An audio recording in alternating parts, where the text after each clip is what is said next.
You're listening to Police Life, The Experts, a Victoria Police podcast shining a light on our people and their extraordinary skills.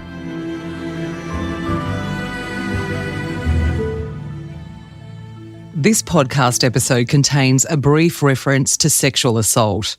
If you feel you need assistance after listening, please call Lifeline on 13 11 14. If life is in danger, call 000.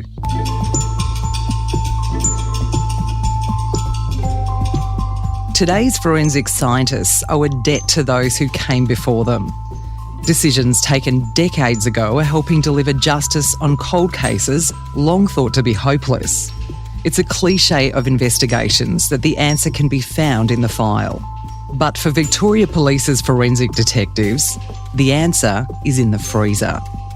And offenders of the past can no longer rest easy. So I have heard some stories from investigators that I've dealt with regarding people that have had knocks on the door about cases that have been from the 80s and that they were quite surprised to have the police there, but then accepting that, yes, okay, now I've been caught. My name is Kate Outridge. I work at the Victoria Police Forensic Services Centre in the Biological Sciences Group, and I've been working within the Biological Sciences area for the last 13 years as a case manager. Kate and her fellow DNA experts in the Biological Sciences Group make up just one of the many units at the Forensic Services Department. Other areas of expertise include fingerprints, ballistics, fire and explosives, document examination, drug sciences, botany and more. More than 500 people work across the department and they carry out more than 75,000 examinations each year. So there's a freezer contained within the examination area of the laboratory and it's full of tiny samples. So they're not actually things like T-shirts and shorts and that kind of thing. It's just little tiny bits of fabric, bits of cotton swabs, and they're all little items that were taken off a large item. And what happened was back in the 80s, the mid-80s, they had the foresight to determine that there could possibly be future tests available that might assist with police investigations. So what they did was they collected some small samples from large items and labelled them all up, put them into a freezer, and they just sat there for a large number of years, waiting for the advancement of science and for the laboratory to have something available which would potentially assist with the police investigations. I think it was over 500 cases that were within freezer, and these entailed cases that were sex offences, homicide cases, and some other types of cases as well. Primarily, they were sex offence cases where the suspect was unknown. So it came to the early 2010s, 2011, and a colleague of mine brought up with the laboratory manager that we had these samples available and they were potentially some useful information that could be provided to investigators. And so a proposal was put forward, which was then approved, to have two staff specifically working on this freezer project. And the idea was to take all of these little samples, determine which ones would be the best for DNA testing, to try and get a DNA profile which could then be put onto a DNA database to see if it matched to a person or if it matched to another crime scene. And I was involved in this project along with my colleague and then two other staff who were going to be responsible for taking the samples out of the freezer and cutting them out and putting them into small tubes which were then processed to get a DNA profile. So we worked on this pretty much exclusively for about 6 months. By the time Kate and her colleagues began working on the freezer project, science had moved forward light years and Victoria Police had built a world-class forensic capability. and a reputation for scientific method and independence. We're very fortunate in that we are the largest forensic science provider in Australia, if not in the Southern Hemisphere. My name is Dr. Rebecca Kodjos, and I'm the Executive Director of the Victoria Police Forensic Services Department. I have held this post for 4 years now, but I have been in the forensic industry for 25 years. So the staff of the Forensic Services Department, we are employed by Victoria Police, but our job really is to find objectively the evidence that is present in any given case. Now, what we do with the results of our work, well, initially we provide that information through to police, and that information can be very useful in terms of directing the course of the investigation. So we think about that initial production of results in the sort of investigative space. And that's where we think about our work and the results of our work more in the what we call the evidential stream. The work that we do in the evidential stream, we are absolutely there to assist the court. We don't see our work as being there to assist police or to assist either side. We're there literally to provide an objective view to the court about the evidence, the physical evidence that's been found at any particular location. The leadership of the Forensic Services Department has driven the Freezer project. Beck has a cohort of scientists that has remained largely unchanged since the project began in 2012. We do instill in our staff from day one that their role is there to serve the broader community, and that when you come and work in a department like the Victoria Police Forensic Services Department, you are entering a pretty special place with a long history of service excellence. We've been world leaders in a number of different domains. So when our staff come into the department and they're new, we do spend time with them, helping them understand the importance of the work that they do and the absolute essential element that is this independence, if you like, that underpins everything that we do. We always look to the long term, and we would never compromise our values around independence and robust science. We just wouldn't do it. Contrary to popular belief, the term forensic does not mean meticulous or thorough, but literally means used in connection with the courts of law.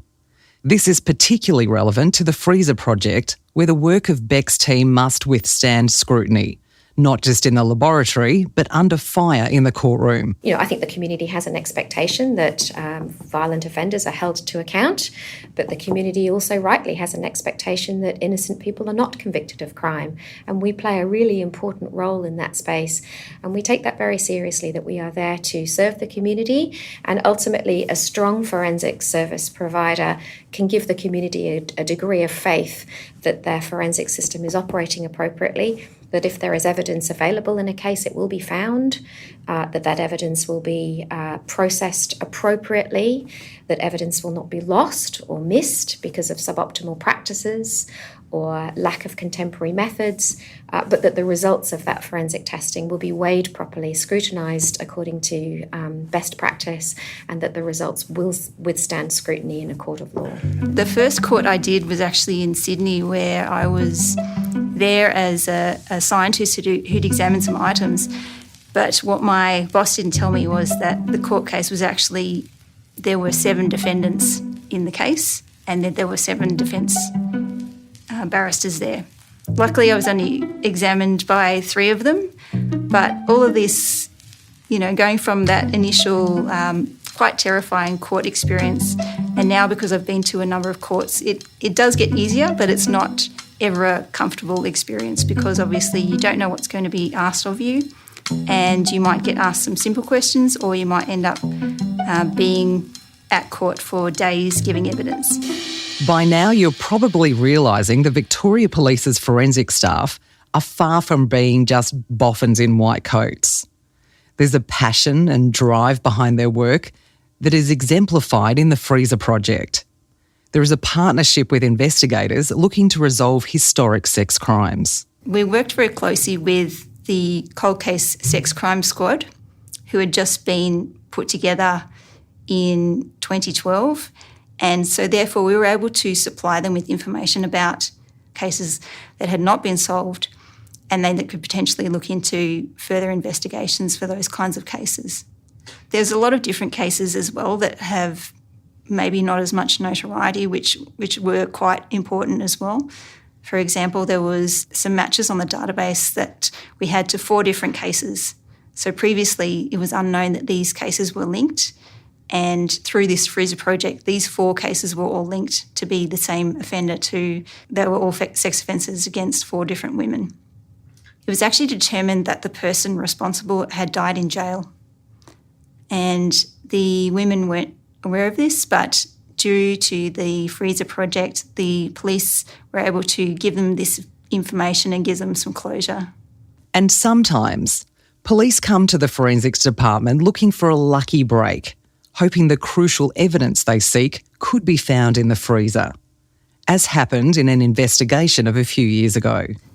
It was actually through an inquiry through a detective who called to find out if there was something that the laboratory would do, because the complainant had called them and said, I'm interested to know whether my case can go any further, if there's anything that can be done.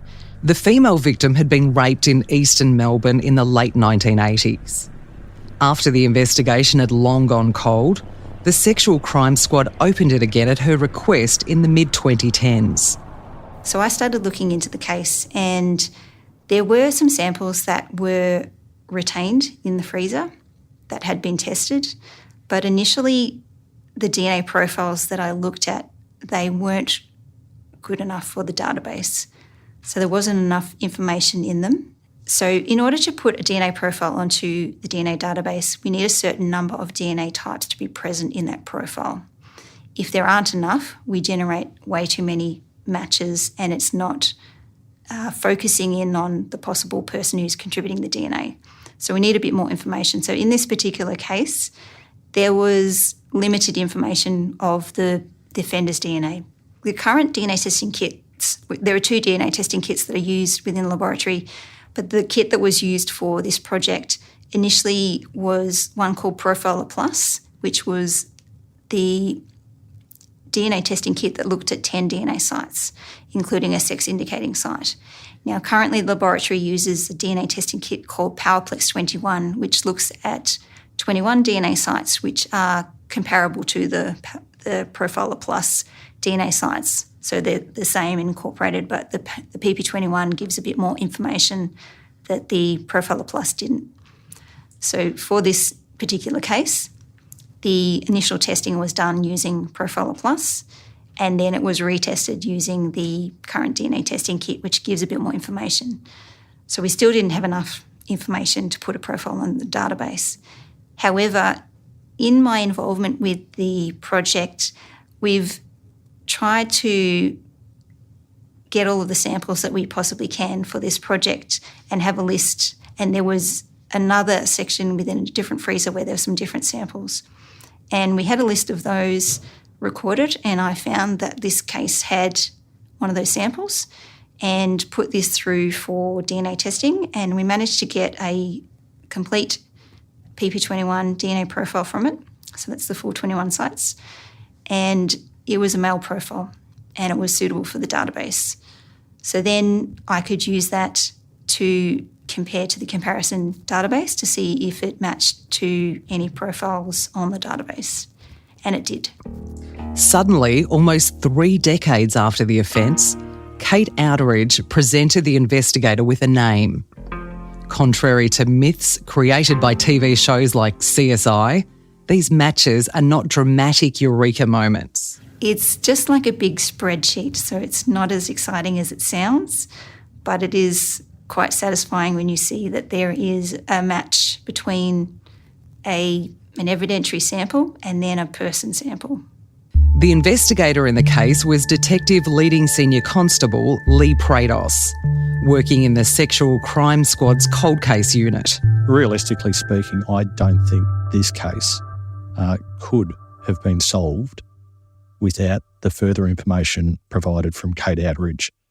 The reason I say that is with the benefit of knowing that further information about who a person of interest may have been, I went back to the original case file, reviewed every scrap of paper that we had retained, and I mean every note. It is the job of a cold case investigator to read and reread everything that is recorded. without going into specifics, I was provided with a name. Clearly, I had an interest in locating that name through several archive boxes of material. And I can say that the name did appear, but it was one of hundreds, if not thousands, of other names. And the nature of the information that was recorded wasn't such that I would have prioritised that name above the others. So what I'm getting at is without that reference, without that information from Kate, I think there's almost no likelihood that that offender who went on to be an accused would have been identified through the review process. I personally can't speak highly enough of the expertise that they provide to investigators. I think for us it's all in a day's work, and we're just giving the information to the investigators who can then use that.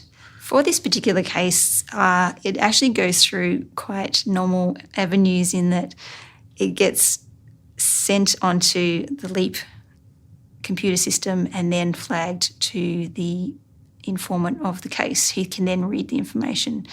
So there's no eureka phone calls, unfortunately. I'm moving on to the next one already, but it's interesting because then potentially I might end up going to court for the case. So then I'm presenting my evidence in court, but apart from that, I don't hear what else happens to the case, potentially, unless it's in the media, because my role is just looking at the DNA, the biological material, and I don't have any further input apart from providing my results. It's hard to be involved in these kind of cases and not have at least if not a large emotional response to the case itself, because I do receive information about what happens during the offence, and it's not nice. These things are quite horrible that happen to people. So yes, there is an emotional response, but I think being a scientist and having that layer of separation from the defendants and the complainants, I can just get on with my job and do what I do well, which is to organise the samples, analyse results and report out results. The match to the sample in the freezer was just the first break in the case. Lee needed to corroborate the DNA result with other kinds of evidence. Physical and circumstantial, witness and victim accounts all needed to marry up to prove the case beyond reasonable doubt. Particularly if you're talking about a complex case, a serious crime against a person that's found its way into the county court or into the Supreme Court, generally speaking, you will have several different strands of forensic evidence. There might be some DNA evidence, there might be some fingerprint evidence, there could be any number of different types of forensic evidence that's present in that particular case. And then on top of that, there's all of the other evidence that is being brought forward in that case. So the notion that it's, easy to get away with it by planting a single cigarette butt from someone else that you might have picked up on the street, I just think that that's not reality. In this case, everything lined up and the offender, who cannot be named for legal reasons, was arrested, charged and found guilty. The freezer had proved its worth again. I think it's a credit to the experts who put in the thought and the work at that early stage. Clearly they were aware of the advances being made in technology.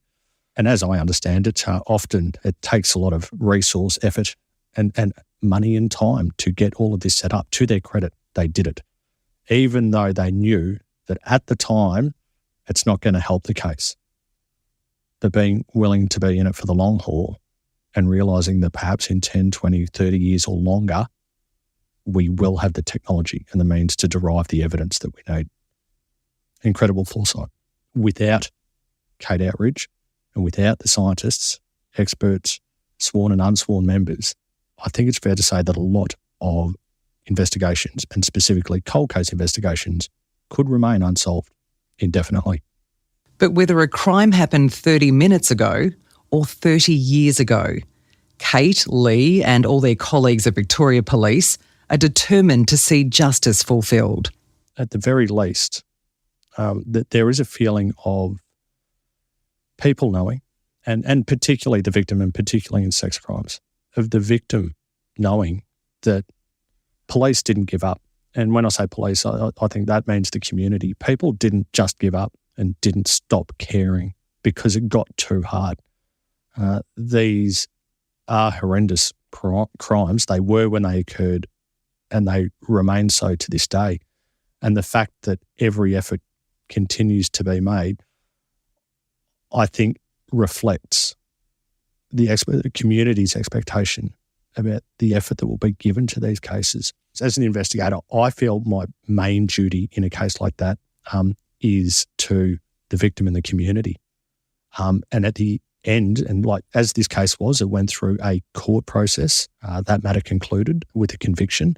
There was just a sense of, I suppose, a promise being kept and a duty being fulfilled. DNA analysis and forensic work in general can easily work the other way, helping to prove that a suspect was innocent or even helping to free someone in jail who's been wrongly convicted. So obviously there's certain cases where people were nominated as suspects for a matter, and then the DNA shows that it actually wasn't that person. So this is also assisting the police to then try some different leads to see who the other person actually is. The forensic scientists of the past saved the DNA samples waiting for science to catch up. And in the same way, Beck Kodjos's team has one eye on future cases as DNA science rapidly advances. There's a lot of different research that's out there at the moment, which is, I suppose, on the forefront of this. And an example would be DNA phenotyping, which is looking at characteristics of a person. So looking at a DNA sample and then using that information to determine what the person looked like. And it's in its infancy at the moment, but that could be a line of advancement of the type of DNA testing that's carried out for police investigations. So that would be things like exactly eye colour, hair colour, and sometimes the features of someone's face, although at the moment it's not very precise, so it can't actually determine how someone looks, but potentially it could give information about a person's heritage, which might assist an investigation. And there are some, I suppose, variations in terms of the accuracy of the eye and the hair colour. So you wouldn't want within its current state, you wouldn't want the police to rely on that solely. The development of DNA technology will mean even more unsolved cases will be resolved in the future, but only if the methods employed are beyond reproach. Beck's team is not just confined to the lab and plays a crucial role in the field, gathering evidence that will be tested in court. So in terms of the day-to-day processing, what will happen is a crime will occur, a report will be made, or the first responder to the scene will alert the Forensic Services Department that there's been, let's say it's a homicide. Our major crime scene crew will deploy to the scene. They will conduct their examination of that crime scene.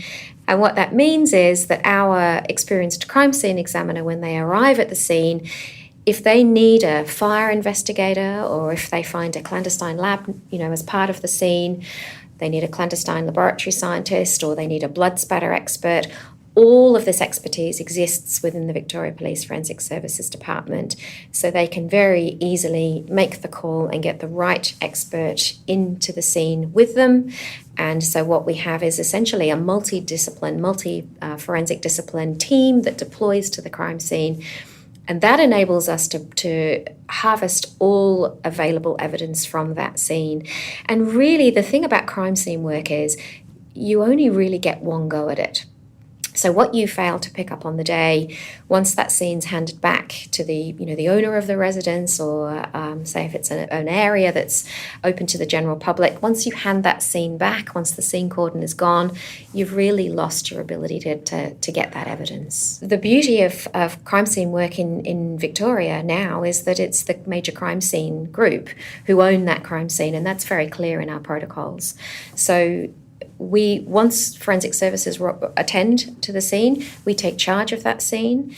We are responsible for contamination minimisation practices at that scene. So it really is up to us to determine who comes in and who leaves. And our forensic services staff here, we enjoy a really good reputation with our colleagues in Victoria Police. So we are trusted. If the major crime scene examiner says this is how this scene needs to be processed, then they will be left to process that scene in the way that they see fit. And that way is rigorous because the evidence must stand up in court. My recollection from my time in the box is, an hour in the witness box feels like 4 hours of normal life. It's intense, it's heavy, and every aspect of what you've done in the case, the decisions that you've made, the actions that you've taken is subject to scrutiny. It's a real high-pressure environment. And look, I think that's really the value of the expertise. So the more courts you go to, the more keenly aware of that fact you become, and perhaps the more meticulous you become in your practice as you do your casework over the years. And we're very lucky that we have some incredibly experienced forensic scientists on our staff here at Victoria Police Forensic Services Department. There's different types of stress, and I think one of the ways of managing the stress is by sort of understanding the different pressures that our staff are under. That some of our staff members that go out to crime scenes, that there are physical pressures that they're under. I'm thinking in particular about our clandestine lab staff. They have to wear protective suits when they're out in the field, and those are difficult suits to wear, particularly on a hot day. So we do little things to help them in the work that they do. We have ice baths, for example, on the scene for them to go and stick their arms into when they've been sweltering under a hot sun. Many of our staff are exposed to significant trauma through the nature of the work that they do, and I'm thinking here particularly about our major crime scene examiners, our blood spatter experts, our fires and explosive experts who have to spend considerable time in burnt-out houses with burnt-out bodies sometimes, our collision reconstruction experts who go to some of the worst collisions on our roads, and many other scientists and staff of our department. Exposure to that level of trauma takes its toll. How can it not, particularly when you do it time and time again over the course of a year and then multiple years in your career. Crime touches people in a variety of different ways, and that's never lost on us. So having to, separate yourself from that so that you can do your work objectively and get the best result in the case, these are the ways that we try to support our staff with the various different challenges that they face. Becky's such an effective manager because of the time she spent in the field. There is one case that stays with me, and I think that was around some of the things that I saw in that particular crime scene that I could really relate to. There was a musical instrument, and I play the same musical instrument. There was a book on a bookshelf that I'd just finished reading. There was a calendar on the wall that showed the birth date of one of the deceased's, and that birth date was coming up that next week, and it was the same birthday that I had, and it turned out that this person was exactly the same age as me. So it's those sorts of things that I think that bring it home to you that this could be any one of us that could find ourselves in this situation.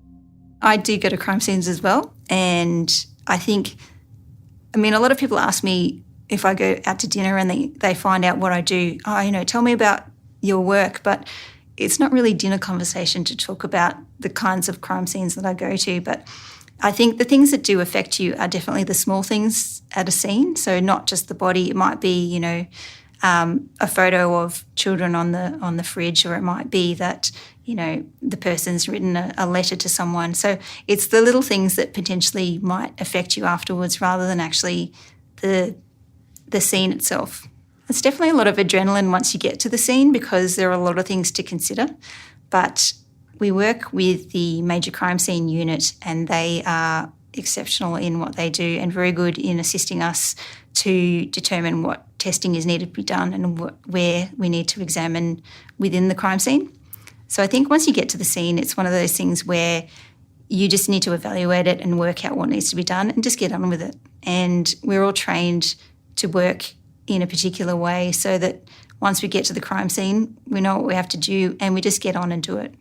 There are some people that, the blood and gore is the problem. So I'm thinking back to my training when I first came in and started doing crime scene work. They would start off with black and white photographs. And if you went okay with the black and white photographs, then you'd move on to coloured photographs. If you found that was okay, you were able to manage looking at those photographs, then you would go out to a crime scene and you'd follow an experienced expert. And for me, the first few crime scenes I went to didn't involve a dead body. And then once I had coped okay with that, then I went to scenes involving a dead body. So it was a gradual exposure over time. And Through that process, the managers at the time knew that I was going to be okay with those aspects of the crime scene. I guess the danger is that it colours your view to the point that you start to have a negative mindset about humanity and human nature. And for me, personally, I can't speak for others, the way I deal with that is by consciously looking for good, and there's good all around us. And even in some of the most horrific human experiences, there's still, in my experience, good to be found somewhere. So I think it's important to keep focused on that. Victoria Police's Forensic Services Department strives for an unemotional approach to their work, despite the unique stresses and strains of their jobs. However, there's a lot of excitement about the Freezer project as members contemplate what impact it will have on solving future crimes. It's not specifically what's in the freezer, it's more the profiles that we've got now. So we've still got samples that we get requests to do some more analysis on. Technology is going to continue to improve. The DNA testing methods are going to become more sensitive and give more information, and hopefully there will be more cases that we can retest samples to try to get DNA profiles from. If there is a case that there are some items that haven't been tested and they're from a long time ago, that police can submit them to be tested, we can try different methods to see if we can get a profile which can then be used. So we've got the opportunities now to use the DNA testing kits that the laboratory has to assist the police for cases where they might have an item that's been sitting in a property office for a number of years, not knowing what to do with, and the laboratory can assist with this. I think, the members of this department rightly feel very proud of the expertise that they have.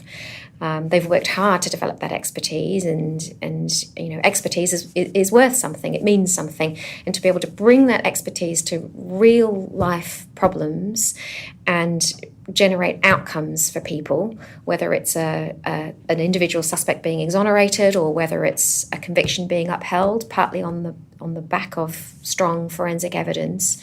There's closure there. There's closure for people who've been impacted by crime in the community, and there's an immense degree of satisfaction that comes from playing your small part in that process. To learn more about the work of Victoria Police, go to police.vic.gov.au. And a reminder that if any of the themes in this episode have had an impact on you, please call Lifeline on 13 11 14. If life is in danger, call 000. Police Life, The Experts is a Victoria Police production. Your host is Belinda Batty. It was written by Adam Shand. Additional writing and research by Jessie Ray McCann. It was produced by Adam Shand and Jessie Ray McCann. The senior producer was Roz Jaguar.